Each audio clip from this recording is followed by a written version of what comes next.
യിൽ മുഖമർത്തി തേങ്ങിക്കരഞ്ഞ് എന്റെ വീട്ടുകാർക്ക് വേണ്ടി പ്രാർത്ഥിച്ച് വീടിന്റെ ഐശ്വര്യത്തിന് വേണ്ടി കുടുംബത്തിന്റെ ഭദ്രതയ്ക്ക് വേണ്ടി പണിയെടുത്തിരുന്ന പാവപ്പെട്ട പ്രവാസിയുടെ നല്ലവളായ ഭാര്യമാരുടെ കഥകൾ ഇന്ന് ഓർമ്മകളായി മാറിക്കൊണ്ടിരിക്കുന്നുവെങ്കിൽ എന്റെ പ്രിയപ്പെട്ട സഹോദരിമാരെ, ആധുനിക സമൂഹത്തിലെ സ്ത്രീകൾക്ക്, ആധുനിക സമൂഹത്തിലെ ഗൾഫുകാരന്റെ ഭാര്യമാര് ഇന്ന് വിളിക്കുന്ന ഫോൺ കോളുകൾ അവന്റെ മനസ്സിന്റെ സ്വസ്ഥത കെടുത്തിക്കൊണ്ടിരിക്കുകയാണ്, അവന്റെ സമാധാനം നശിപ്പിച്ചുകൊണ്ടിരിക്കുകയാണ്. അതുകൊണ്ട് ഞാൻ ഓർമ്മപ്പെടുത്തട്ടെ, അല്ലാഹുവിന്റെ റസൂല് പറഞ്ഞത് ഖാലത്തുൽ സൗജിഹാ മാ റഅയ്തു മിൻക ഖൈറാ, നിങ്ങളിൽ നിന്ന് ഒരു ഖൈറും എനിക്ക് ലഭിച്ചിട്ടില്ല എന്നൊരു മങ്ക പറഞ്ഞാൽ, ഒരു പെണ്ണ് പറഞ്ഞാൽ, ഓ പെണ്ണേ, നീ എത്ര വലിയ നിസ്കാരക്കാരിയാണെങ്കിലും, നീ എത്ര വലിയ നോമ്പുകാരിയാണെങ്കിലും, നീ എത്ര വലിയ സൽക്രമം ചെയ്തവരാണെങ്കിലും, അല്ലാഹുവിന്റെ കോടതിയിൽ നിന്റെ നന്മകൾ മുഴുവനും തട്ടിപ്പോയി, അത് മുഴുവനും വെട്ടിക്കളഞ്ഞുപോയി. യജമാനന്റെ കോടതിയിൽ നീ പ്രതിയാണ്. അല്ലാഹുവിന്റെ കോടതിയിൽ നിനക്ക് നന്മയുടെ ലഘുലേശം ഉണ്ടാവില്ല. ഇത് പറഞ്ഞത് മഹാനായ നബി മുഹമ്മദ് മുസ്തഫ സല്ലല്ലാഹു അലൈഹി വസല്ലമ തങ്ങളാണ്. പോരാ ഫാത്തിമ വ അമ്മൽ മുഅല്ലഖത്തും ബിരിജ്ലൈഹാ ഫകാനത് ഇംറഅത്തുൻ തഖ്റുജു മിൻ ബൈതിഹാ ബിഗൈരി ഇദ്നി الزوജി വലാ തഗ്തസിലു മിനൽ ഹൈളി വന്നിഫാസ്. അല്ലാഹുവിന്റെ റസൂല് പറയുകയാണ്, ഓ ഫാത്തിമ, അതേ കാലുകൾ ബന്ധിക്കപ്പെട്ട ഒരു വിഭാഗം പെൺകൊടിമാരെ ഞാൻ നിനക്ക് പരിചയപ്പെടുത്തിയില്ലേ ഫാത്തിമ? അല്ലാഹുവിന്റെ നരകത്തിൽ കാലുകൾ ബന്ധിച്ചുകൊണ്ട് ക്രൂരമായ അല്ലാഹുവിന്റെ അദാബ് ഏറ്റുവാങ്ങിക്കൊണ്ടിരിക്കുന്ന ഒരു വിഭാഗം പെൺകൊടിമാർ, അവരെ പറ്റി ഞാൻ പറഞ്ഞില്ലേ ഫാത്തിമ? അവരാരാണെന്നറിയോ ഫാത്തിമ? ഭർത്താവിന്റെ അനുമതി കൂടാതെ ഷോപ്പിങ്ങിന് പോകുന്ന പെണ്ണാണ് ഫാത്തിമ. ഭർത്താവിന്റെ അനുമതി കൂടാതെ ഊരു ചുറ്റുന്ന പെണ്ണാണ് ഫാത്തിമ. ഭർത്താവിന്റെ അനുമതി കൂടാതെ നാട്ടിലേക്ക് പോകുന്ന പെണ്ണാണ് ഫാത്തിമ. അവൾ ഷോപ്പിങ്ങിന് പോകുന്നു, കടകമ്പോളങ്ങളിൽ കയറിയിറങ്ങുന്നു, ഗ്രാമങ്ങളിൽ നിന്ന് അവൾ പട്ടണത്തിലേക്ക് ഇറങ്ങിത്തിരിക്കുന്നു, കടകളായ കടകൾ മുഴുവനും കറങ്ങി നിറക്കുന്നു. അതേ ആ പെണ്ണ് അവരുടെ ഭർത്താവിനെ കുറിച്ച് ചിന്തിക്കാതെ, ഭർത്താവിന്റെ അനുമതി വാങ്ങാതെ കെട്ടി അഴിച്ചുവിട്ട ആട്ടിൻപറ്റങ്ങൾ നടക്കുന്നത് പോലെ അങ്ങാടികളിലൂടെ ഊരു ചുറ്റുന്ന പെൺകൊടിമാര്, ആ പെൺകൊടിമാർക്ക് അല്ലാഹു നൽകുന്ന അദാബാണ് ഫാത്തിമ. സയ്യിദുനാ മുഹമ്മദുർ റസൂലുള്ളാഹി സ്വല്ലല്ലാഹു അലൈഹി വസല്ലമ തങ്ങൾ പഠിപ്പിക്കുകയാണ്, എന്റെ പ്രിയപ്പെട്ട പെങ്ങളെ, നിന്റെ മുൻഗാമികളായ ഉമ്മമാർ, നിന്റെ മുൻഗാമികളായ ഉമ്മമാർ, നിന്റെ മുൻഗാമികളായ സഹോദരിമാർ, അവരുടെ ശരീരത്തിന്റെ ഒരൽപ്പം പോലും പുറത്തു കാണിക്കാൻ അവർ പേടിച്ചിരുന്നു. യജമാനന്റെ കോടതിയിൽ, അല്ലാഹുവിന്റെ മഹ്ശറയിൽ മറുപടി പറയേണ്ടി വരുമല്ലോ എന്ന തീക്ഷ്ണമായ പേടി അവരുടെ ഹൃദയങ്ങളെ സ്വാധീനിച്ചപ്പോ അവരവരുടെ ശരീരത്തിന്റെ മുഴുവനും മറച്ചുപോയി, മുഖം മുഴുവനും മറച്ചുപോയി, കയ്യിന് ഗ്ലൗസ് ഇട്ടുപോയി, കാലിന് ഷോക്സ് ഇട്ടുപോയി, മുഖമക്കന കൊണ്ട് മുഖം മറച്ചുപോയി. ആ പെൺകൊടിമാരെ ജീവിതത്തിൽ നിന്ന് അടർത്തി മാറ്റിയിട്ട് ആധുനികതയുടെ ഭൗതികതയുടെ ഭ്രമം ബാധിച്ചുകൊണ്ട് നീ ഈ സുഖലോലുപലതയിൽ കഴിഞ്ഞു പോയാൽ എന്റെ പെങ്ങളെ, നിനക്ക് രക്ഷയില്ല. ഹബീബായ നബി മുഹമ്മദ് മുസ്തഫ സ്വല്ലല്ലാഹു അലൈഹി വസല്ലമ തങ്ങളുടെ കാലഘട്ടത്തിൽ അതാ ഒരു സ്വഹാബി തന്റെ പ്രിയപ്പെട്ട ഭാര്യയോട് പറയുകയാണ്, പെണ്ണേ, ഞാൻ അല്ലാഹുവിന്റെ മാർഗത്തിൽ യുദ്ധത്തിന് പുറപ്പെടുകയാണ്, അല്ലാഹുവിന്റെ മാർഗത്തിൽ രണാങ്കണത്തിലേക്ക് പുറപ്പെടുകയാണ്. ഞാൻ മടങ്ങി വരുന്നതുവരെ ഈ വീട് വിട്ട് നീ പുറത്തു പോകാൻ പാടില്ല. ഭർത്താവിന്റെ നിർദ്ദേശമാണ്. ആ സ്വാലിഹത്തായ പെണ്ണ് അത് പൂർണ്ണ പൂർണ്ണമായി സമ്മതിക്കുകയാണ്. ഇല്ല ഭർത്താവേ, നിങ്ങളുടെ അനുമതി കൂടാതെ നിങ്ങൾ മടങ്ങി വരാതെ ഈ വീടിന്റെ പൂമുഖത്തേക്ക് ഞാൻ ഇറങ്ങുകയില്ലെന്ന പെണ്ണ് വാക്ക് കൊടുക്കുകയാണ്. ഭർത്താവ് യുദ്ധത്തിന് പോയി. എന്റെ പെങ്ങളെ ആലോചിക്കണം. ദിവസങ്ങൾക്ക് ശേഷം അതാ ഒരു ചെറുപ്പക്കാരൻ ഓടി വരികയാണ്. ഓടി വന്നുകൊണ്ട് പറഞ്ഞു, പെണ്ണെ, നിന്റെ പിതാവ് വളരെ അത്യാസന്ന രോഗത്തിൽ കഴിയുകയാണ്. നിന്റെ പിതാവിന് നിന്നെ ഒന്ന് കാണണമെന്ന് പറഞ്ഞിട്ടുണ്ട്. അതുകൊണ്ട് പിതാവിന്റെ സമീപത്തേക്ക് നീ വരണം എന്നാ പെണ്ണിനോട് പറഞ്ഞപ്പോൾ ആ പെണ്ണൊരു ചെറുപ്പക്കാരനോട് പറയുകയാണ്, നിങ്ങൾ അല്ലാഹുവിന്റെ റസൂലിന്റെ ഹദറത്തിൽ പോകണം. ഈ ദുനിയാവിന്റെ കോടതി അവിടെയാണ്. ആ കോടതിയിലെ ജഡ്ജി ഹബീബായ മുഹമ്മദ് മുസ്തഫ സ്വല്ലല്ലാഹു അലൈഹി വസല്ലമ തങ്ങളാണ്. ആ ജഡ്ജിയോട് ചോദിക്കണം, ഭർത്താവിന്റെ അനുമതിയില്ലാതെ എന്റെ വാപ്പാടെ രോഗസന്ദർശനത്തിന് പോകാൻ എനിക്ക് അനുമതിയുണ്ടോ? നബി തങ്ങളോട് ചോദിക്കാൻ പറഞ്ഞയക്കുകയാണ്. ആ ചെറുപ്പക്കാരൻ ഇലാ ഹദറത്തി റസൂലില്ലാഹ്, അല്ലാഹുവിന്റെ റസൂലിന്റെ ഹദറത്തിൽ വന്നു. നബി തങ്ങളോട് ചോദിച്ചു, നബിയേ, അല്ലാഹുവിന്റെ തിരുദൂതരേ, ഇന്ന പെണ്ണ് അവളുടെ ഭർത്താവ് അങ്ങയുടെ സഹാബത്തിനോടൊപ്പം യുദ്ധത്തിന് പോയിരിക്കുകയാണ്. ആ പെണ്ണിന്റെ പിതാവ് രോഗശയ്യയിലാണ്. ആ പ്രിയപ്പെട്ട പിതാവ് രോഗശയ്യയിലായി കിടക്കുമ്പോ ഈ മകളെ ഒന്ന് കാണാൻ ആശ വെക്കുന്നുണ്ട്. പോകാൻ അനുമതിയുണ്ടോ നബിയേ? അല്ലാഹുവിന്റെ റസൂൽ ആ ചെറുപ്പക്കാരനോട് ചോദിക്കുകയാണ്, ആ പെണ്ണിന്റെ ഭർത്താവിന്റെ അനുമതിയുണ്ടോ? ഇല്ല നബിയെ, അനുമതി കൊടുത്തിട്ടില്ല. അല്ലാഹുവിന്റെ റസൂല് പറഞ്ഞു, ആ പെണ്ണിന് വാപ്പാന്റെ രോഗസന്ദർശനത്തിന് നടന്നു പോകാൻ അല്ലാഹു അനുവദിക്കുന്നില്ല മോനെ. എന്റെ പ്രിയപ്പെട്ട സഹോദരിമാരെ, സഹോദരന്മാരെ, ചിന്തിക്കണം. അവിടെയാണ് ഒരു പെണ്ണിന്റെ ഈമാൻ ആലോചിക്കേണ്ടത്. അല്ലാഹുവിനെ പേടിച്ച് ജീവിക്കുന്ന ഒരു സ്വഹാബി വനിതയുടെ ഈമാനിക ആവേശം മനസ്സിലാക്കേണ്ടത്. അല്ലാഹുവിന്റെ റസൂലിനെ കുറിച്ച് ചിന്തിക്കുന്ന, അല്ലാഹുവിന്റെ റസൂലിനെ അനുസരിക്കുന്ന, അല്ലാഹുവിന്റെ റസൂലിന്റെ ചര്യ മുറുകെ പിടിക്കുന്ന ഒരു സ്വാലിഹത്തായ സ്വഹാബി വനിതയുടെ ഈമാനിക ആവേശവും പരിവേഷവും മണപൊട്ടിയൊഴുകുന്നത് അവിടെയാണ്. നിങ്ങൾ ആലോചിച്ചു നോക്ക്. ആ പെണ്ണിനോട് വന്ന് ഈ ചെറുപ്പക്കാരൻ പറയുകയാണ്, ഭർത്താവിന്റെ അനുമതിയില്ലെങ്കിൽ പിതാവിനെ സന്ദർശിക്കാൻ റസൂലുള്ളാഹിക്ക് അനുമതിയില്ല, റസൂലുള്ള സമ്മതം തന്നിട്ടില്ല. ആ പെണ്ണാ ചെറുപ്പക്കാരനെ മടക്കി അയക്കുകയാണ്. രണ്ടാമതും ആ ചെറുപ്പക്കാരൻ ആ സഹോദരിയുടെ അടുത്തേക്ക് നടന്നു വരികയാണ്. ആ പെണ്ണിനോട് വന്ന് പറയുന്നു, പെണ്ണെ, നിന്റെ പ്രിയപ്പെട്ട പിതാവ് മരണാസന്ന അവസ്ഥയിലാണുള്ളത്, മരണാസന്ന രോഗശയ്യയിലാണുള്ളത്, കട്ടിലിൽ കിടന്നുകൊണ്ട് പിടയ്ക്കുകയാണ്. ആ പിതാവിന്റെ അവസാന അഭിലാഷമെന്ന നിലയിൽ മകളായ നിന്നെയൊന്ന് കാണാനും നിന്നോടൊരു വാക്ക് പറയാനും ആഗ്രഹമുണ്ട്. ആ പിതാവിനെ നിനക്കൊന്ന് കാണണ്ടേ പെണ്ണേ? ആ പിതാവിനോട് അവസാനമായി നിനക്കൊരു സലാം പറയണ്ടേ പെണ്ണേ? ആ ചെറുപ്പക്കാരൻ പറയുമ്പോ ആ പെണ്ണ് ആ ചെറുപ്പക്കാരനോട് വീണ്ടും പറയുകയാണ്, ഈ വീടിന്റെ പൂമുഖത്തു നിന്ന് പുറത്തേക്ക് ഇറങ്ങാനുള്ള അനുമതി എന്റെ ഭർത്താവിന്റെ ഭാഗത്ത് നിന്നില്ല. അത് ലഭിക്കാത്ത കാലത്തോളം എനിക്കിറങ്ങാൻ എന്റെ മതം എന്നെ അനുവദിക്കുന്നില്ല, എന്റെ മതം അതിനെന്നെ അനുവദിക്കുന്നില്ല. ആ ചെറുപ്പക്കാരിയായ പെണ്ണ് പറയുകയാണ്. അതായാൾ നിരാശയോടെ മടങ്ങിപ്പോയി. കുറച്ചു ദിവസം കഴിയുമ്പം തുളുമ്പുന്ന കണ്ണുകളോടെ ആ ചെറുപ്പക്കാരൻ വീണ്ടും അതാ സഹോദരിയെ സമീപിക്കുകയാണ്. വന്നുകൊണ്ട് പറയുന്നു, പെണ്ണേ, നീ ജീവിതത്തിൽ ഏറ്റവും അധികം സ്നേഹിച്ച, നിന്റെ കൈപിടിച്ച് നിന്നെ നടക്കാൻ പഠിപ്പിച്ച, നിനക്ക് പുത്തനും പുടവകൾ വാങ്ങിത്തന്ന, നിന്നെ നല്ലൊരു ചെറുപ്പക്കാരന് വിവാഹം ചെയ്തു കൊടുത്ത, നിന്നെ പാഠശാലയിലേക്ക് പറഞ്ഞയച്ച, നിന്റെ ജീവന്റെ തുടിപ്പായ പ്രിയപ്പെട്ട പിതാവ് ഈ ലോകത്തു നിന്ന് എന്നേക്കുമായി വിട പറഞ്ഞു പോയി. നിന്റെ പ്രിയപ്പെട്ട പിതാവിന്റെ ജീവനറ്റ ശരീരമെങ്കിലും അവസാനമായി ഒരു നിമിഷം കാണാൻ നിനക്ക് മോഹമില്ലേ പെണ്ണേ? നിന്റെ പ്രിയപ്പെട്ട പിതാവിന്റെ ജനാസയെങ്കിലും നിനക്ക് കാണണ്ടയോ? ആ പെണ്ണവിടെ നിന്നുകൊണ്ട് വിതുമ്പുകയാണ്.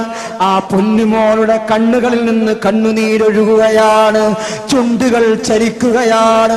അവിടെ നിന്നുകൊണ്ട് പറയുന്നു, സ്നേഹിത, എനിക്ക് വരണമെന്നുണ്ട്, എന്റെ ഉപ്പാന്റെ പൊന്നാര പൂമുഖം എനിക്ക് കാണണമെന്നുണ്ട്. അവസാനമായി ജീവനറ്റ ആ ശരീരത്തിലെങ്കിലും ഒരു ചുംബനമർപ്പിക്കണമെന്ന ആശയുണ്ട്. പക്ഷേ എന്റെ ഭർത്താവിന്റെ അനുമതിയില്ല. അനുമതി കൂടാതെ പുറത്തു പോകാൻ എന്റെ മതം എന്നെ അനുശാസിക്കുന്നില്ല. എന്റെ യജമാനന്റെ തീരുമാനത്തിനെതിരാണ്, എന്റെ ഹബീബിന്റെ തീരുമാനത്തിനെതിരാണ്. അതുകൊണ്ട് എന്നെ അതിനു നിർബന്ധിക്കേണ്ടതില്ല. ഞാൻ വരുന്നില്ലെന്ന് പറഞ്ഞ് സഹോദരനെ മടക്കി അയക്കുകയാണ്. കുറച്ചു സമയം കഴിഞ്ഞപ്പോ അതാ കുറഞ്ഞ ആളുകൾ കൂടി ഒരു മയ്യത്ത് കട്ടിലിൽ ഒരു ജനാസ ഇങ്ങനെ ചുമന്നുകൊണ്ട് വരികയാണ്. ലാ ഇലാഹ ഇല്ലല്ലാഹു ലാ ഇലാഹ ഇല്ലല്ലാഹ് എന്ന ദിക്റും ഉരുവിട്ടുകൊണ്ട് അതാ മദീനയുടെ മലർവാടിയിലൂടെ ദിക്റിന്റെ തഹ്ലീലിന്റെ വചനങ്ങൾ ഉരുവിട്ടുകൊണ്ട് അതാ ഒരു ജനാസ ഇങ്ങനെ ചുമന്നുകൊണ്ട് വരുമ്പോൾ എന്റെ പ്രിയപ്പെട്ട പെങ്ങളെ, എന്റെ പ്രിയപ്പെട്ട സഹോദരി, എന്റെ പ്രിയപ്പെട്ട സഹോദരിമാരെ, ആലോചിക്കണം.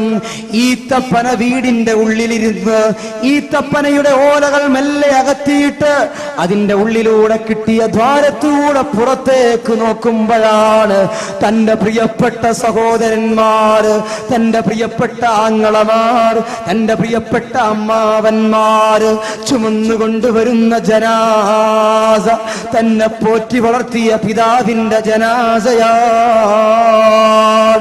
തനിക്ക് ജന്മം നൽകിയ ഉപ്പയുടെ ജനാസയാണ്. ആ ചെറിയ ഈത്തപ്പനയുടെ ദ്വാരത്തിലൂടെ പുറത്തേക്ക് നോക്കിക്കൊണ്ട് ആ പാവപ്പെട്ട പെൺകുട്ടി അവളുടെ രണ്ട് കണ്ണുകളിൽ നിന്നും കണ്ണുനീരൊഴുക്കുകയാണ്. അവര് വിതുമ്പി വിതുമ്പി കരയുകയാണ്.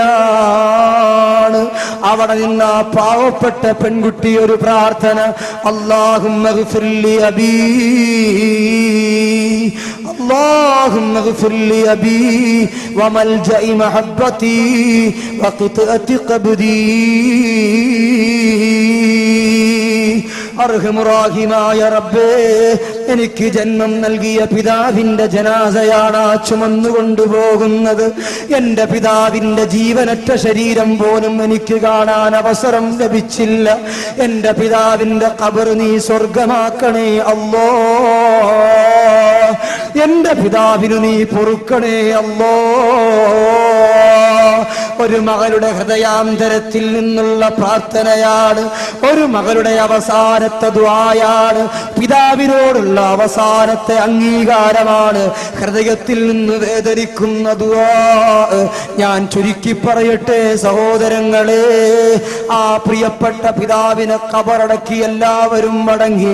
അന്ന് രാത്രിയിൽ ആ സഹോദരി കിടന്നിറങ്ങുമ്പോ മദീന സമൂഹം മുഴുവനും ഉറക്കത്തിലേക്ക് വഴുതി വീഴപ്പോ അതാ ഹബീബായ നബി മുഹമ്മദ് മുസ്തഫ സ്വല്ലല്ലാഹു അലൈഹി വസല്ലമ തങ്ങള് മെല്ലെ അതാ തന്റെ തലയണയിലേക്ക് തലചാച്ചപ്പോഴേക്ക് വഔഹല്ലാഹു ഇലാ റസൂലില്ലാഹ്, ബഹുമാനപ്പെട്ട റൂഹുൽ അമീൻ മലക്ക് ജിബ്രീൽ അലൈഹിസ്സലാം ഇറങ്ങി വന്നുകൊണ്ട് ഉറക്കത്തിലേക്ക് വഴുതി വീഴുന്ന നേതാവിനെ തട്ടി ഉണർത്തിയിട്ട് പറയുന്നു, യാ റസൂലല്ലാഹി റസൂലല്ലാഹ്, ഓ ഹബീബായ നബിയേ, ഓ പ്രിയപ്പെട്ട നബിയേ, ഇന്നൊരു പിതാവിന്റെ ശരീരം ഇവിടെ മറമാടിയില്ലേ നബിയേ? ആ പ്രിയപ്പെട്ട പിതാവിന് ഭർത്താവിനെ അനുസരിക്കുന്ന ഒരു മകളുള്ളേ നബിയേ?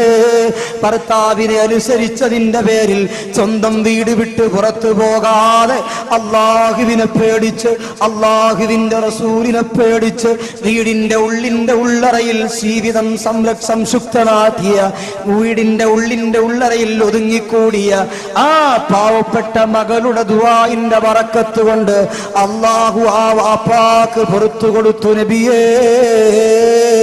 പോരാ, അല്ലാഹുവിന്റെ അനുഗ്രഹീത സ്വർഗത്തിൽ ഉന്നതമായ പദവി നൽകി നബിയേ. അല്ലാഹുവിന്റെ റസൂലിനോട് റൂഹുൽ അമീൻ മലക്ക് ജിബ്രീൽ അലൈഹിസ്സലാത്തു വസ്സലാം വന്ന് പഠിപ്പിച്ചുവെങ്കിൽ എൻ്റെ പ്രിയപ്പെട്ട സഹോദരിമാരെ, ഭർത്താവിന്റെ അനുമതി കൂടാതെ ഊരു ചുറ്റാനിറങ്ങുമ്പോഴേക്ക് നാട്ടിൽ ഭർത്താവില്ലെങ്കിൽ, ഭർത്താവ് ജോലിക്ക് പോയതാണെങ്കിൽ, ഭർത്താവ് വിദേശത്താണെങ്കിൽ, അദ്ദേഹത്തിന്റെ അനുമതി കൂടാതെ നിന്റെ വയസ്സായ മാതാപിതാക്കളെ സന്ദർശിക്കാൻ പോലും നിനക്ക് അല്ലാഹുവിന്റെ മതം അനുവദിക്കുന്നില്ല എങ്കിൽ, എൻ്റെ പ്രിയപ്പെട്ട സഹോദരി, എൻ്റെ പ്രിയപ്പെട്ട പെങ്ങളെ, നിസാര പ്രശ്നത്തിന്റെ പേരിൽ, വളരെ നിസാരമായ പ്രശ്നത്തിന്റെ പേരിൽ നീ പഞ്ചായത്തിന്റെ പടികൾ ചവിട്ടിക്കയറാറുണ്ടല്ലോ, നീ മാർക്കറ്റിൽ ഊരു ചുറ്റാറുണ്ടല്ലോ, അയൽവാസികളുടെ വീട്ടിൽ ഫിത്നയും ഫസാദും പറയാൻ ഇറങ്ങിത്തിരിക്കാറുണ്ടല്ലോ. അല്ലാഹുവിൽ വിശ്വാസമുള്ള ഒരു പെണ്ണിന്, അല്ലാഹുവിന്റെ റസൂലിനെ അംഗീകരിക്കുന്ന ഒരു പെണ്ണിന് ഇത് സാധ്യമാണോ പെങ്ങളെ? അല്ലാഹുവിന്റെ റസൂല് പറയുകയാണ്, എൻ്റെ പ്രിയപ്പെട്ട ഫാത്തിമ, വേറൊരു വിഭാഗം പെൺകൊടിമാരെ ആ നരകത്തിൽ എനിക്ക് കാണാൻ കഴിഞ്ഞു ഫാത്തിമ. അവരുടെ സ്വഭാവം എന്താണ്? അമ്മല്ലത്തി തഅകുലു ജസദഹാ ഫകാനതു തസീനു ലിർരിജാലി വതഗ്താബുൻ നാസ്. അല്ലാഹുവിന്റെ റസൂല് പറയുകയാണ്, ആ പെൺകൊടിമാർ അവരുടെ സ്വന്തം ശരീരത്തിലെ മാംസങ്ങൾ ഇങ്ങനെ കടിച്ചു പറിച്ചു തിന്നുകൊണ്ടിരിക്കുകയാണ്, സ്വന്തമായി കടിച്ചു പറിച്ചു തിന്നുകൊണ്ടിരിക്കുകയാണ്. നരകത്തിന്റെ ചൂടേറ്റുകൊണ്ട് അതാ ഉരുകിയൊലിക്കുന്ന മാംസഖണ്ഡങ്ങളെ ആ പെൺകൊടിമാരതാ ചവച്ചരച്ചു തിന്നുകൊണ്ടിരിക്കുകയാണ്. അവരാരാണെന്നറിയോ ഫാത്തിമ? അല്ലാഹുവിന്റെ റസൂൽ പറയുന്നു, വകാനതു തസീനു ലിർരിജാൽ, അന്യപുരുഷന്മാർക്ക് വേണ്ടിയിട്ട് സ്വന്തം ശരീരത്തിന്റെ ഭംഗി പ്രകടിപ്പിക്കുന്ന പെണ്ണുങ്ങളാണവർ. അന്യപുരുഷന്മാരുടെ മുന്നിലേക്ക് കടന്നു ചെല്ലുമ്പോ, അന്യപുരുഷന്മാരുള്ള സദസ്സിലേക്ക് കടന്നു ചെല്ലുമ്പോ കണ്ണിന് കൺമശിയിട്ട് കറുപ്പിക്കുന്ന പെണ്ണുണ്ടല്ലോ, മുഖത്ത് പൗഡറിട്ട് വെളുപ്പിക്കുന്ന പെണ്ണുണ്ടല്ലോ, ചുണ്ടിന് ലിപ്സ്റ്റിക് ഇട്ട് ചുവപ്പിക്കുന്ന പെണ്ണുണ്ടല്ലോ. ആ പെണ്ണിനെ കുറിച്ചാണ് ഫാത്തിമ അല്ലാഹുവിന്റെ റസൂൽ പറയുന്നു, ഫാത്തിമ പെണ്ണിന്റെ ശരീരം അന്യപുരുഷന്റെ മുമ്പിൽ അർപ്പിക്കാൻ അവൾ സമ്മതിച്ച അവളുടെ ശരീരം അവളെ കൊണ്ട് തീറ്റിക്കുമെന്ന് മുഹമ്മദ് മുസ്തഫ സല്ലല്ലാഹു അലൈഹി വസല്ലമ തങ്ങൾ പഠിപ്പിക്കുകയാണ്.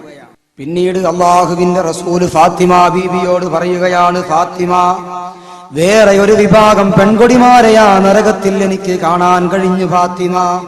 വഅമ്മല്ലത്തി ശദ്ദ റിജ്ലാഹാ മാ യദൈഹാ ഇലാ നാസിയതിഹാ വസല്ലതത് അലൈഹൽ ഹയ്യാതു വൽ ഖാരിബ്.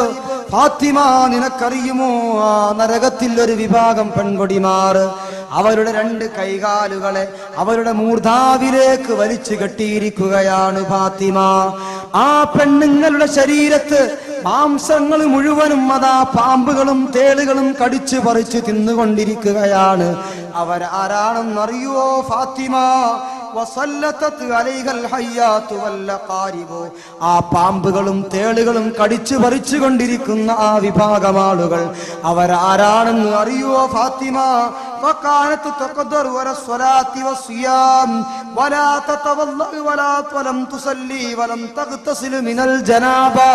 അല്ലാഹുവിന്റെ റസൂൽ പറയുകയാണ്, ഫാത്തിമ, അവർക്ക് നിസ്കരിക്കാൻ അറിയാം, അവർക്ക് വുളു എടുക്കാൻ അറിയാം, അവർക്ക് നോമ്പ് പിടിക്കാൻ അറിയാം, അവർക്ക് സൽക്രമങ്ങളുടെ മുഴുവൻ പോരിശകളും അറിയാം. അവര് മുസ്ലിമായ പിതാവിന്റെ മകളാണ്, അവര് മുസ്ലിമത്തായ മാതാവിന്റെ മകളാണ്. പക്ഷേ ഇന്ന് വരെ അവർ കറക്റ്റായി നിസ്കരിച്ചിട്ടില്ല, വുളു എടുക്കില്ല.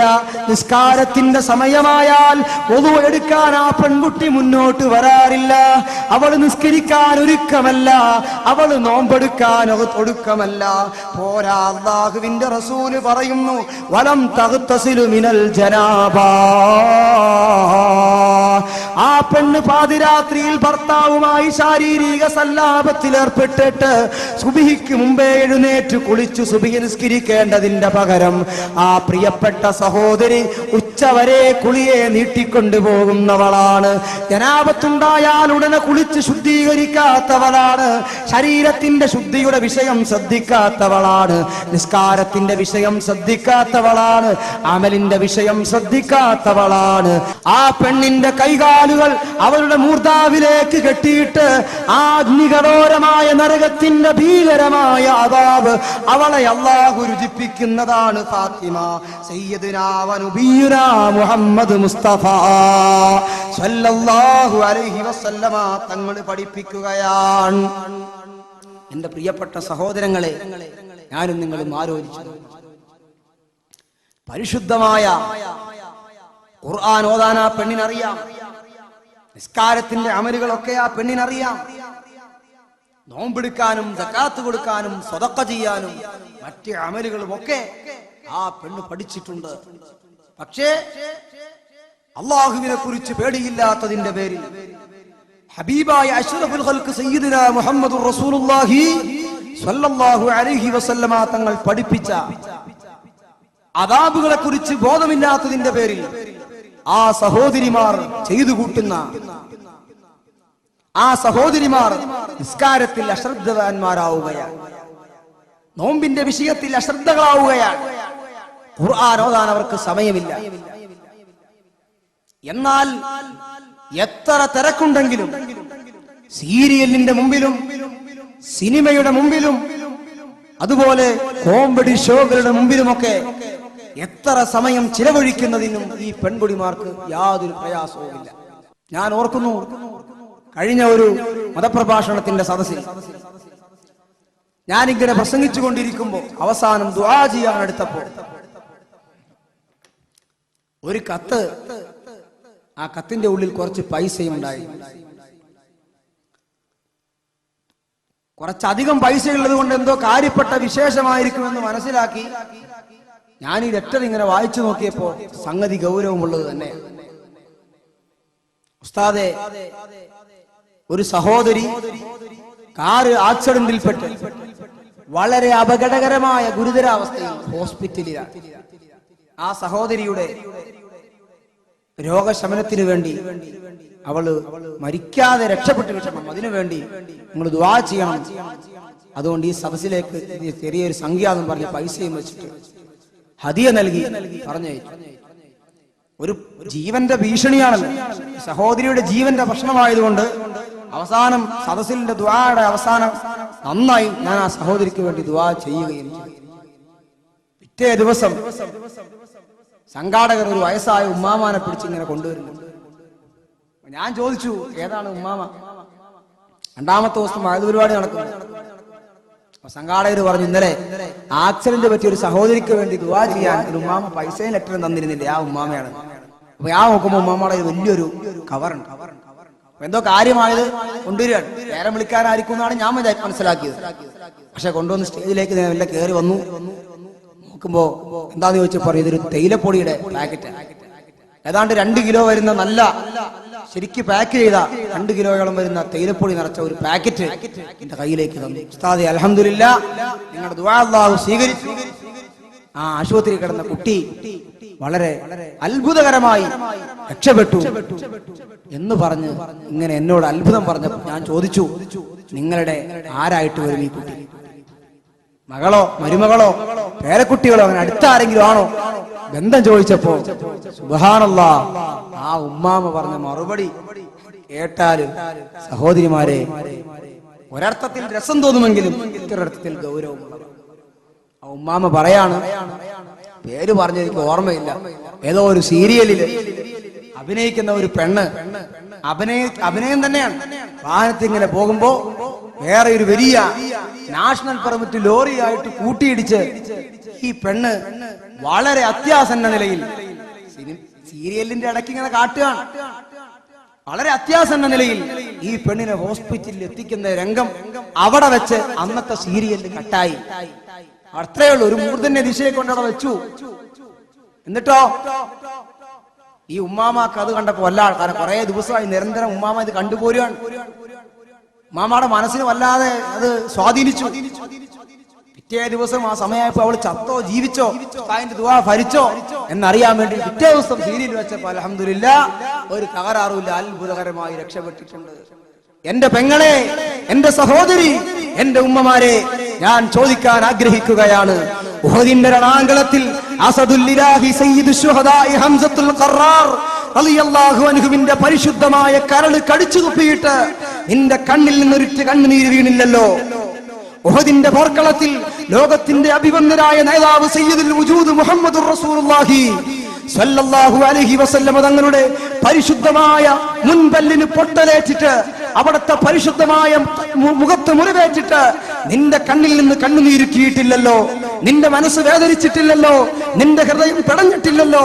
സയ്യിദുനാ ഉസ്മാൻ ഇബ്നു അഫ്ഫാൻ റളിയല്ലാഹു തആല അൻഹു നോമ്പുകാരനായിരിക്കെ ഒരു തുള്ളി വെള്ളം പോലും കൊടുക്കാതെ ബഹുമാനപ്പെട്ട ഉസ്മാൻ ഇബ്നു അഫ്ഫാൻ റളിയല്ലാഹു അൻഹുവിനെ ക്രൂരമായി വെട്ടിക്കൊലപ്പെടുത്തിയ ശത്രുക്കളുടെ ചരിത്രം പറയുമ്പോ ആ ഉസ്മാൻ ഇബ്നു അഫ്ഫാൻ റളിയല്ലാഹു അൻഹുവിന്റെ ഹൃദയം പിളരുന്ന വേദനയുടെ മരണരംഗം നിന്റെ കൽബുകളിലേക്ക് പ്രഭാഷണങ്ങളിലൂടെ കടന്നു വന്നപ്പോ പല സദസ്സുകളിൽ നിന്നും നീ കേട്ടിട്ട് നിന്റെ കണ്ണിൽ നിന്നൊരു കണ്ണുനീര് വീണില്ല എങ്കിൽ ഏതോ ഒരു നടി ഏതോ ഒരു സീരിയലിൽ അഭിനയത്തിന്റെ ഇടയിൽ ആക്സിഡന്റ് പറ്റി എന്ന വാർത്ത വന്നപ്പോ കരയാനും നേർച്ചയിടാനും നിന്റെ മനസ്സനുവദിച്ചുവെങ്കിൽ നീയും നിന്റെ മുൻഗാമികളായ സ്വാലിഹീങ്ങളായ പെൺകുടിമാരും തമ്മിലുള്ള ബന്ധത്തെ കുറിച്ച് നീ അളക്കാറുണ്ടോ സഹോദരി? അളന്നു നോക്കണമെന്നാണ് ഈ സമയത്ത് എനിക്ക് ഓർമ്മപ്പെടുത്താനുള്ളത്. മഹാനായ സയ്യിദുനാ മുഹമ്മദുർ റസൂലുള്ളാഹി സ്വല്ലല്ലാഹു അലൈഹി വസല്ലമ തങ്ങള് ഫാത്തിമ ബീബിയോട് അവസാനമായി പറയുന്ന, ഫാത്തിമ, തൊട്ടപ്പുറത്ത് വേറെ ഒരു വിഭാഗം പെൺകുടിമാരെ ശിക്ഷിക്കുന്നത് എന്റെ നേത്രങ്ങളെ കൊണ്ട് ഞാൻ കണ്ടു ഫാത്തിമ. അല്ലാഹുവിന്റെ റസൂലേ, ആരാണ് ആ പെൺകൊടിമാർ? എന്താണ് അവരുടെ അവസ്ഥ?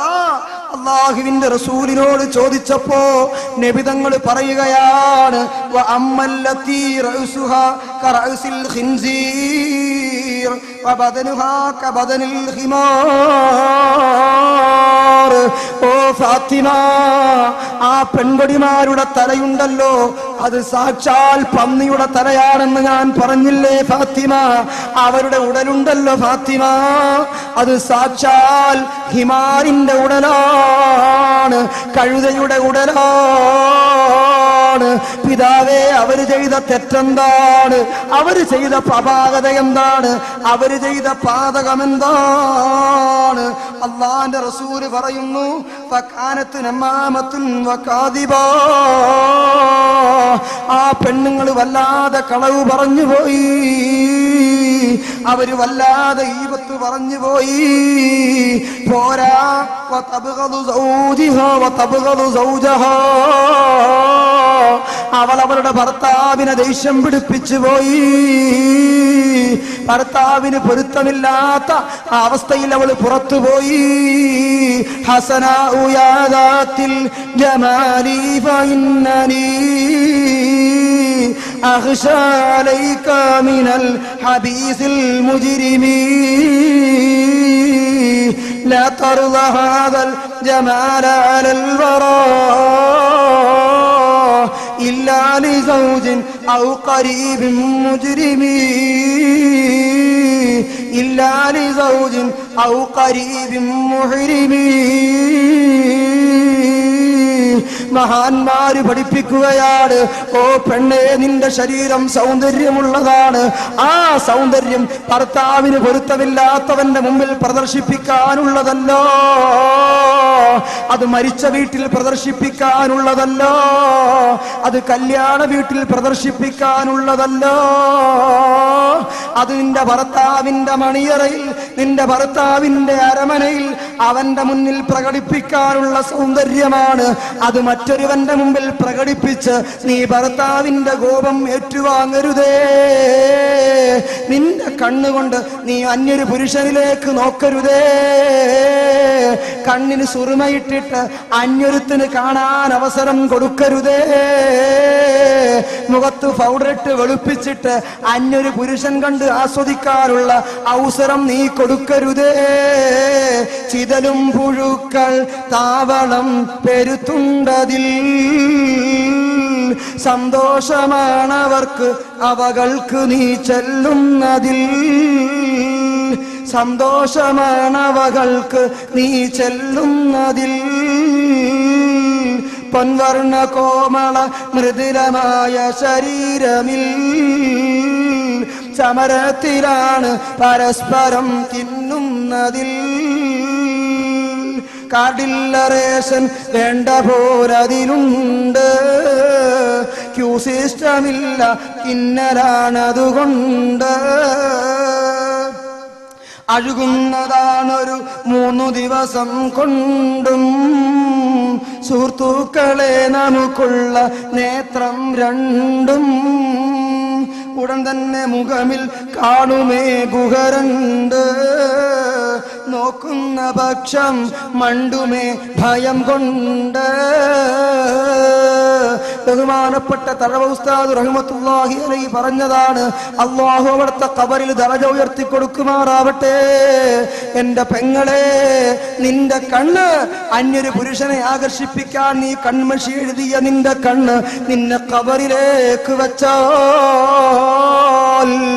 അവിടെ പിന്നെ ആ സൗന്ദര്യത്തിനെ പ്രതീക്ഷിച്ചിരിക്കാൻ അവിടെ ആരുമില്ല പെങ്ങളെ. നിന്റെ പൗഡറിട്ട് വെളുപ്പിച്ച നിന്റെ മുഖത്തേക്ക്, നീ ലിപ്സ്റ്റിക് ഇട്ട് ചുവപ്പിച്ച നിന്റെ ചുണ്ടിലേക്ക്, നീ കൺമഷിയിട്ട് കറുപ്പിച്ച നിന്റെ കണ്ണിലേക്ക് അതാ ചിതലുകൾ തടിച്ചുകൂടിപ്പോയി. നിന്റെ അടുത്ത റേഷൻ കടയിൽ റേഷൻ കാർഡിലേക്കില്ലാതെ നിനക്ക് റേഷനരി കിട്ടൂല എങ്കിൽ ഈ ഖബറാകുന്ന റേഷൻ കടയിൽ അവിടെ യാതൊരു ക്യൂ സിസ്റ്റവുമില്ല, കാർഡില്ല റേഷൻ വേണ്ട പോലതിലുണ്ട്, ക്യൂ സിസ്റ്റമില്ല തള്ളലാണതുകൊണ്ട്. അന്യൊരു പുരുഷന്റെ ദർശനത്തിനും സ്പർശനത്തിനും വേണ്ടി നീ കൊതിച്ചു പോയി എങ്കിൽ നിന്റെ കണ്ണവിടെ നശിച്ചു പോയി, നിന്റെ മുഖമവിടെ നശിച്ചു പോയി, നിന്റെ ചുണ്ടവിടെ നശിച്ചു പോയി. അതുകൊണ്ട് എന്റെ പെങ്ങളെ, ആലോചിച്ചു ജീവിച്ചോ, ചിന്തിച്ചു ജീവിച്ചോ, മുൻഗാമികളിലേക്ക് മടങ്ങിക്കോ. മഹിളമാരോട് മുത്തുനബി തങ്ങൾ നൽകിയ മുന്നറിയിപ്പുകൾ ജീവിതത്തിൽ ഓരോന്നോരോന്നായി മനസ്സിലാക്കി അത് ജീവിതത്തിൽ നിന്ന് അടർത്തി മാറ്റേണ്ടതിനെ അടർത്തി മാറ്റി, അടുപ്പിക്കേണ്ടതിനെ അടുപ്പിച്ച് അല്ലാഹുവിന്റെ പൊരുത്തത്തിൽ ജീവിച്ച് അവന്റെ പൊരുത്തത്തിലായി മരിക്കാനുള്ള ശ്രമം നടത്തിക്കോ. എപ്പോഴാണ് മരിക്കുന്നതെങ്കിലും ഈമാനുള്ള മരണം വരിക്കാനും സാലിഹീങ്ങൾ സംഗമിക്കുന്ന സ്വർഗത്തില് സയ്യിദത്തുൻ നിസാ ഫാത്തിമത്തു സുഹ്റാ, ആയിഷത്തു തുഹ്റാ, ഖദീജത്തുൽ കുബ്റാ റളിയല്ലാഹു തആല അൻഹുന്ന ആ മഹദിമാരോടൊന്നിച്ച് സ്വർഗത്തിലെത്താൻ ആശിക്കുന്ന പെങ്ങളെ, അതിനു വേണ്ടി പണിയെടുത്തോ, അതിനു വേണ്ടി ജോലി ചെയ്തോ, ആ രൂപത്തിൽ നിന്റെ ജീവിതം ചിട്ടപ്പെടുത്തിക്കോ. ബീബി ഫാത്തിമത്തു സുഹ്റാ റളിയല്ലാഹു അൻഹയെ അലിയാർ തങ്ങൾ വിവാഹം കഴിച്ച് ആദ്യ രാത്രിയാണ്. ഫാത്തിമ ബീവി മണിയറയിൽ പുതുമാരനെയും പ്രതീക്ഷിച്ച് കാത്തിരിക്കുകയാണ്. ആ കാത്തിരിക്കുന്ന വേളയിൽ അതാ കുറഞ്ഞ സമയം കഴിഞ്ഞപ്പോ അലിയാര് തങ്ങൾ മണിയറയിലേക്ക് കടന്നു വരികയാണ്. ആ അലിയാര് തങ്ങളുടെ മണിയറ ആധുനിക സമൂഹത്തിന്റെ മണിയറ പോലെ അലങ്കൃതമായ മണിയറയല്ലല്ലോ. ഈത്തപ്പനകോല കൊണ്ട് മറച്ച വീടിന്റെ ഉള്ളിൽ, ഈത്തപ്പനയോല വിരിച്ച പായ്ക്കുള്ളിൽ അതാ ബീവി ഫാത്തിമത്തു സുഹ്റാ റളിയല്ലാഹു അൻഹ ഇങ്ങനെ ഇരിക്കുമ്പോ അലിയാര് തങ്ങൾ വരികയാണ്. കടന്നു വന്നുകൊണ്ട് ചോദിച്ചു, ഫാത്തിമ, അതെ ഞാൻ കടന്നു വരാൻ വൈകിയോ? ഇത് ചോദിച്ചുകൊണ്ട് ഫാത്തിമ ബീബിയുടെ മുഖത്തെ അലിയാര് തങ്ങൾ നോക്കിയപ്പോഴാണ് ഫാത്തിമ ബീബി റളിയല്ലാഹു അൻഹയുടെ 2 കണ്ണും ചുവന്നു തുടുത്തുപോയി. ഫാത്തിമ ബീവിയുടെ കവിൾത്തടങ്ങളിൽ നിന്ന് അതാ കണ്ണുനീരൊലിച്ചു കൊണ്ടിരിക്കുകയാണ്.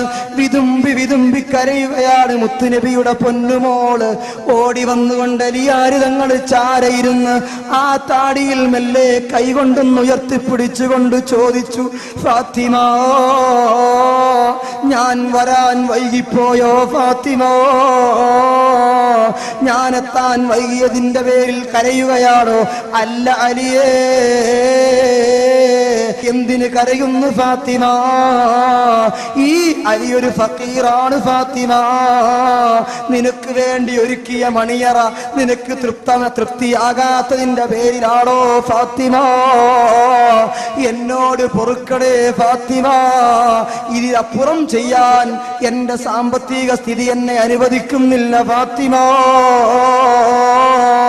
അലിയാർ തങ്ങള് ഫാത്തിമ ബീബിയോട് പറയുമ്പോഴേക്ക് ചാടി എഴുന്നേറ്റ ഫാത്തിമ ബീബി അലിയാർ തങ്ങളെ കവിൾത്തടം തടവിക്കൊണ്ട് പറയുകയാണ്, വാ പൊത്തിക്കൊണ്ട് പറയുന്നു, അലിയേ, അങ്ങനെ പറയരുത് അലിയേ. എന്റെ അലിയുടെ ഇല്ലായ്മ എനിക്കറിയാം, എന്റെ അലിയുടെ വല്ലായ്മ എനിക്കറിയാം. എല്ലാ അവസ്ഥയിലും അലിയോട് യോജിച്ചു പോകാൻ പറ്റിയ പെണ്ണാണ് ഞാൻ. പക്ഷേ അലിയേ, ഇതൊന്നുമല്ല എന്നെ സങ്കടപ്പെടുത്തുന്നത്. അലിയേ, ഇന്നല്ലെങ്കിൽ നാളെ ഞാനങ്ങ് മരിക്കൂലേ അലിയേ? ഇന്നല്ലെങ്കിൽ നാളെ എന്റെ റൂഹിനെ ഖാബിദുൽ അർവാഹ് മലക്ക് അസ്റായീൽ അലൈഹിസ്സലാത്തു വസ്സലാം അങ്ങ് പിടിക്കൂലേ അലിയേ? അങ്ങനെ എന്റെ റൂഹങ്ങ് പോയി എന്നെ ജനാസ കുളിപ്പിച്ച് കഫം ചെയ്ത് പള്ളിക്കാട്ടിലേക്ക് കൊണ്ടുപോയാൽ അലിയേ, ആ ഖബറിലേക്ക് എന്നെ അങ്ങ് ഇറക്കി വെച്ചോ. ആ ഖബറിൽ എനിക്ക് കൂട്ടിന് ആരുണ്ട് അലിയേ? എന്നെ രക്ഷിക്കാൻ ആരുണ്ട് അലിയേ? ഈ ചെറിയ വീടാണെങ്കിലും ഈ വീട്ടിന്റെ ഉള്ളിൽ കൂട്ടിനെനിക്ക് അലിയുണ്ടല്ലോ, സമാധാനമാണ്. ആ ഖബറിൽ കൂട്ടിന് ആരുണ്ട് അലിയേ? എനിക്ക് രക്ഷയ്ക്ക് എന്ത് വകുപ്പുണ്ട് അലിയേ? അത് ചിന്തിച്ച് ഞാൻ കരഞ്ഞതാണ്. അതുകൊണ്ട് അലിയേ, നമുക്ക് ഇന്നത്തെ രാത്രി ഉറങ്ങേണ്ടതില്ല. നിങ്ങൾ എന്നോട് സഹകരിക്കുമെങ്കിൽ നമുക്കൊരുപാട് നിസ്കരിക്കാം അലിയേ, ഒരുപാട് ഖുർആൻ ഓതാം അലിയേ. ബഹുമാനപ്പെട്ട ഫാത്തിമ ബീവിയുടെ കയ്യും പിടിച്ച് അലിയാർ തങ്ങൾ വുളു എടുക്കാൻ നടന്നു വരികയായി. വുളു എടുക്കുകയാണ്. രണ്ടുപേരും രണ്ട് മുസല്ല വിരിച്ചു. ആ അത്തറിന്റെ മണമുള്ള പുത്തനുടുപ്പിന്റെ പുതുമയുള്ള ആദ്യ രാത്രിയിൽ 1000 ആശകളെ കൊണ്ട് അമ്മാനമാടാൻ ആഗ്രഹമുണ്ട്.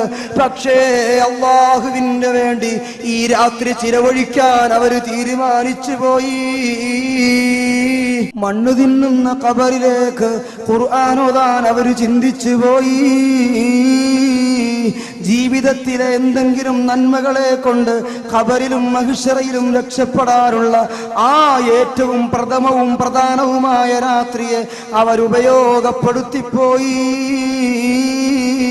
എന്റെ ഉമ്മമാരെ, എന്റെ സഹോദരിമാരെ, ആരാണ് ഈ പ്രവർത്തനം ചെയ്യുന്നത്? ആരാണ് ഈ ഉറക്കമൊഴിക്കുന്നത്? ആരാണ് ഈ പാതിരാത്രിയിൽ നിസ്കരിക്കുന്നത്? എന്നെപ്പോലെ നിന്നെപ്പോലെ തെറ്റ് ചെയ്യുന്ന പെണ്ണല്ലല്ലോ. 24 മണിക്കൂറും സീരിയലിന്റെ മുമ്പിൽ സമയം ചെലവഴിക്കുന്ന പെണ്ണല്ലല്ലോ. വൃത്തികെട്ട സിനിമ കൊണ്ട് കണ്ണ് നശിപ്പിച്ച പെണ്ണല്ലല്ലോ. വൃത്തികെട്ട സിനിമ കണ്ടിട്ട് കണ്ണ് നശിപ്പിച്ച പെണ്ണല്ലല്ലോ. ഹറാമ് ചിന്തിച്ചിട്ട് ഹൃദയം നശിപ്പിച്ച പെണ്ണല്ലല്ലോ. അല്ലാഹുവിനെ കുറിച്ച് മനസ്സിലാക്കിയ, അല്ലാഹുവിന്റെ റസൂലിനെ കുറിച്ച് മനസ്സിലാക്കിയ, റസൂലിന്റെ മടിത്തട്ടിൽ തലവച്ച് കിടന്നുറങ്ങിയ ആരംഭപ്പൂവിന്റെ പൊന്നുമോളായ ബീബി ഫാത്തിമത്തു സുഹ്റാ റളിയല്ലാഹു അൻഹയുടെ രാവിന്റെ അവസ്ഥയാണിത്. ആദ്യ രാത്രിയുടെ അവസ്ഥയാണിതെങ്കിൽ എന്റെ പ്രിയപ്പെട്ട പെങ്ങളെ, എന്റെ പ്രിയപ്പെട്ട സഹോദരി, ഈ വൈകിയ വേളയിൽ എന്റെ സംസാരം ഞാൻ എത്തുകയാണ്. ഇൻഷാ അല്ലാഹ് താമസിക്കാതെ ഇവിടെ ദുആ നടക്കും. ബഹുമാനപ്പെട്ട അമ്രുസ്താദിന്റെ നേതൃത്വത്തിൽ ഇവിടെ കുറച്ച് ദിക്റുകളും സ്വലാത്തുകളും ചൊല്ലി ദുആ നടക്കും. എന്റെ പ്രിയപ്പെട്ടവരെ, നാം ഒരുപാട് ചിന്തിക്കേണ്ടതുണ്ട്. എപ്പോൾ മരണം വന്നാലും ഈമാനുള്ള മരണം മരിക്കാനും സാലിഹീങ്ങൾ സംഗമിക്കുന്ന സ്വർഗത്തിൽ സംഗമിക്കാനുമുള്ള വഴി തേടി അലയുകയും ആ വഴിയിലൂടെ സഞ്ചരിച്ച് അവസാനം അവരോടൊന്നിച്ച് സ്വർഗത്തിലെത്തിപ്പെടാനും അല്ലാഹു നമുക്ക് തൗഫീഖ് ചെയ്യുമാറാവട്ടെ.